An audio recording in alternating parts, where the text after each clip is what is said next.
Welcome to ILC Production.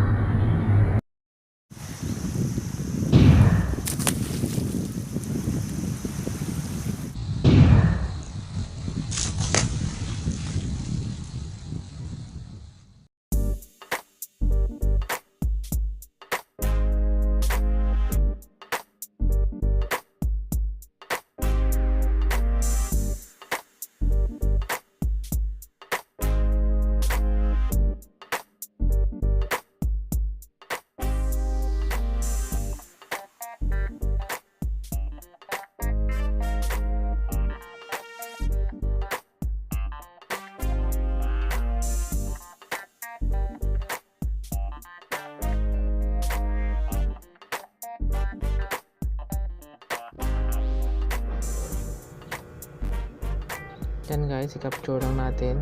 Capture, save, playhead. Okay. Then punta na tayo sa PicsArt. Okay, PicsArt. Click tools. Click stretch. And then click CW. Scroll W pala. Then pwede mo i-adjust yung size tsaka power. Yan. Apply ka lang muna ng konti guys. Then save. Tapos back.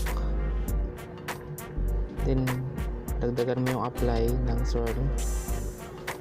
Tapos gawa ka ng hanggang mga 15 photos. Mas maraming photos na ginawa mo, mas maganda yung effect niya.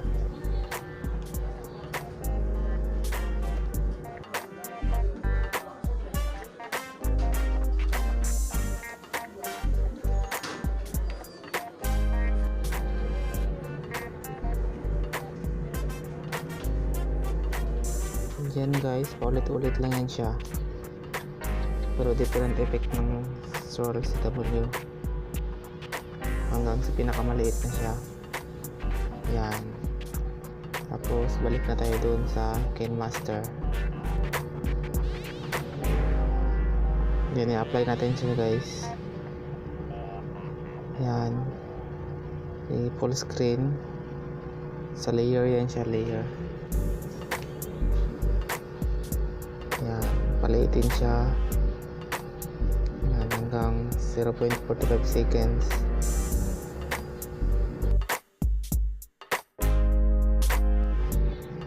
Yan, hanggang sa mailagay natin yung 15 na photo na ginawa natin sa PicsArt.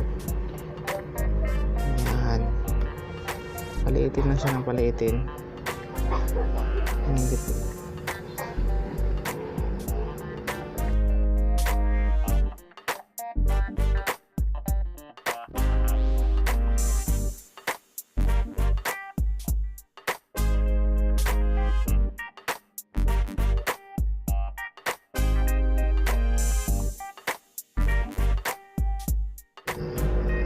Then kapag nailagay na natin lahat, i-atras na natin siya direct i-connect dito sa pinagputulan ng video clip. Yan, ng video clip yung pagtalon, yung pag jump, sunod-sunod siya pag connect lang siya ng sunod-sunod, yung wala siyang awang dapat. Yan, connect lang siya na i-connect. Kailangan sa paggawa nito, patience lang talaga, patyaga.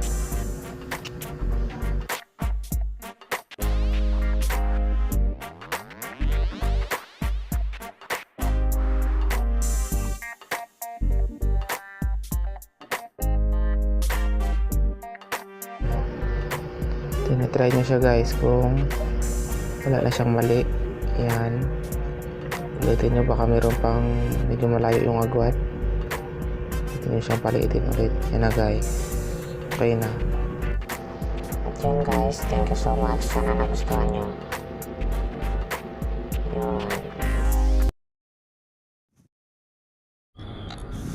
Thank you so much for watching.